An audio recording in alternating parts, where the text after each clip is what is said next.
జగన్ చుట్టూ ఉన్న వారందరినీ కూడా బెదిరించాలి, భయపెట్టాలి.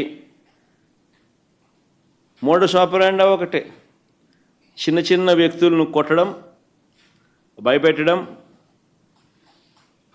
లేదా ప్రలోభాలు పెట్టడం, వాళ్ళ చేత తప్పుడు వాంగ్మూలాలను తీసుకోవడం, అంతే. ఇంకా వీళ్ళని అరెస్ట్ చేయడం. మోడస్ ఆపరాండా అన్నిటికీ ఇవే మోడస్ ఆపరాండా.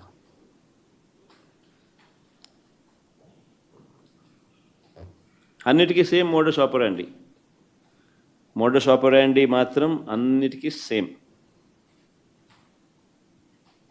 చిన్న చిన్న వ్యక్తులను కొట్టడం, భయపెట్టడం, ప్రలోభాలు పెట్టడం, వాళ్ళతో స్టేట్మెంట్ తీసుకోవడం, స్టేట్మెంట్ తీసుకొని వీళ్ళని అరెస్ట్ చేసే కార్యక్రమం చేయడం.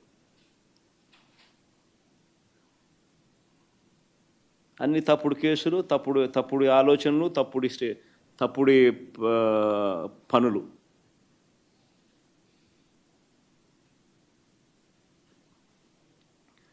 చివరికి అన్నిటికన్నా నిజంగా బాధ కలిగించే విషయం, ఆశ్చర్యం కలిగించే విషయం, 70 ఏళ్ళ ముసలైన కొమ్మినేని శ్రీనివాస్, మీతో పాటు మీ తోటి విలేకరి,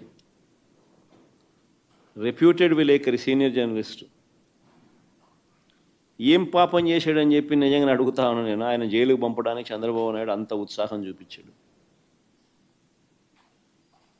ఒక డిబేట్ జరిగేటప్పుడు సహజంగానే కొంచెం అనుకూలంగా కొంతమంది మాట్లాడుతూ ఉంటారు, వ్యతిరేకంగా కొంతమంది మాట్లాడుతూ ఉంటారు. ఆ మాట్లాడే ప్యానలిస్ట్ మాట్లాడే మాటలకు యాంకర్కి ఏం సంబంధం? ఇది మినిమం లాజికల్ రీజనింగ్. అలాంటిది ఆయన తీసుకొచ్చినాడు, జైల్లో వేసినాడు. కోర్స్ ఆయన మీద చంద్రబాబు నాయుడు కోపం ఎక్కువే అనుకో.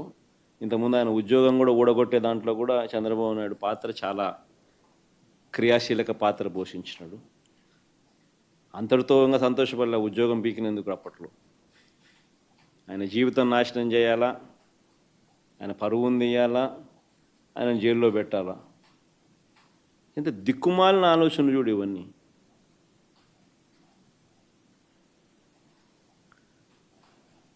చివరికి ఆశ్చర్యం కలిగించే విషయం ఏంటంటే, ఆ రకంగా ఆయనను అరెస్ట్ చేయడమే కాకుండా ఇప్పటికీ కూడా అరెస్ట్ చేయడమే కాకుండా, ఆ మనిషిని అరెస్ట్ చేయడమే కాకుండా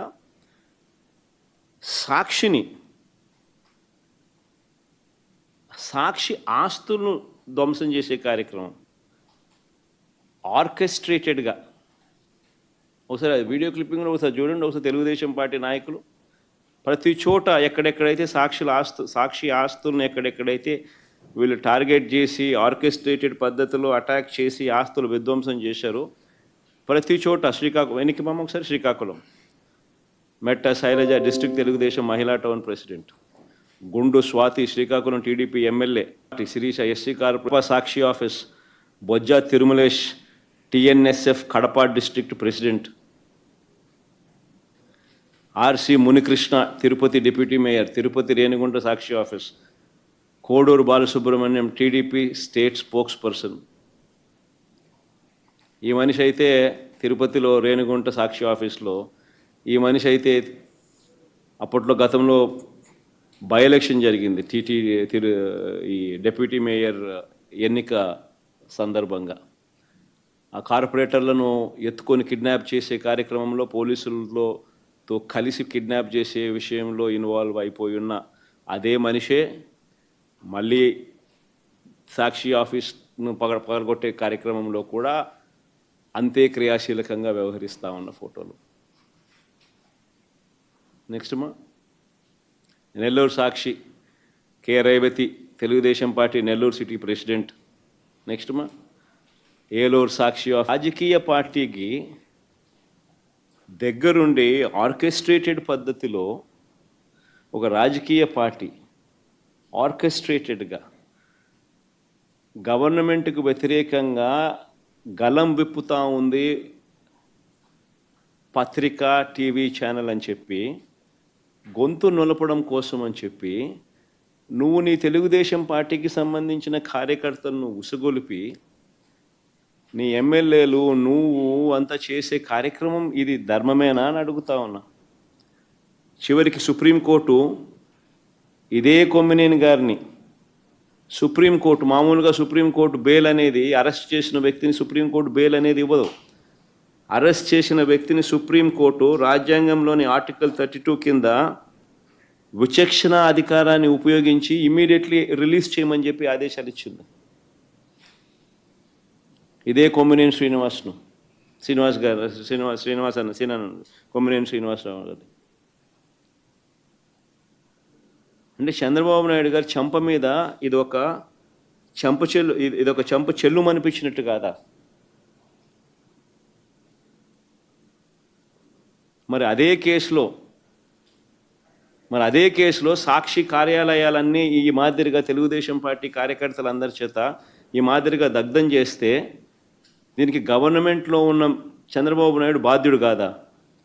మన సుప్రీంకోర్టు అక్కడ చేసింది తప్పు, కొమ్మినేని శ్రీనివాస్ని అరెస్ట్ చేసింది తప్పు అని చెప్పి వెంటనే విడుదల చేయమని చెప్పి విచక్షణాధికారాన్ని సుప్రీంకోర్టు ఉపయోగించి ఆర్టికల్ 32 ప్రకారం తనకున్న విచక్షణాధికారాన్ని ఉపయోగించి విడుదల చేయమని చెప్పి ఆదేశాలు ఇచ్చి చంద్రబాబు నాయుడు చెంప చెల్లుమనిపించిన సుప్రీంకోర్టు మరి అదే కేసులో సాక్షి కార్యాలయాలను ఇంత దారుణంగా దగ్నం చేస్తూ ఉంటే, మీడియా గొంతు నొక్కే ప్రయత్నం చేస్తూ ఉంటే మరి చంద్రబాబు నాయుడు గారు దీంట్లో దోషి కాదా? ఒక ముఖ్యమంత్రిగా ఉన్న వ్యక్తి చేయాల్సిన పనేనా ఇది?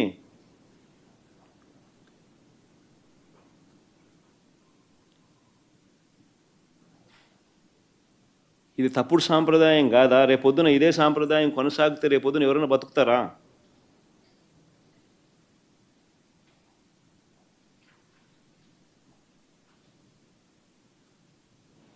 ఈరోజు సాక్షి, రేపొద్దున ఎన్టీవీ కావచ్చు, రేపొద్దున TV9 విలేకరు కావచ్చు, రేపొద్దున ఇంకొకడు కావచ్చు, బతుకుతారా ఎవరన్నా ఇదే కొనసాగితే?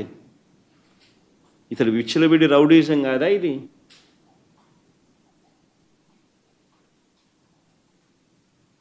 అంటే ఆయనకు వ్యతిరేకంగా ఎవరు ప్రజాశక్తి కావచ్చు, ఇంకోడు కావచ్చు, ఆయనకు వ్యతిరేకంగా ఎవడు మాట్లాడినా, ఎవడు రాసినా, ఎవడు చూపించినా రెడ్ బుక్ రాజ్యాంగం కరెక్టేనా ఇది?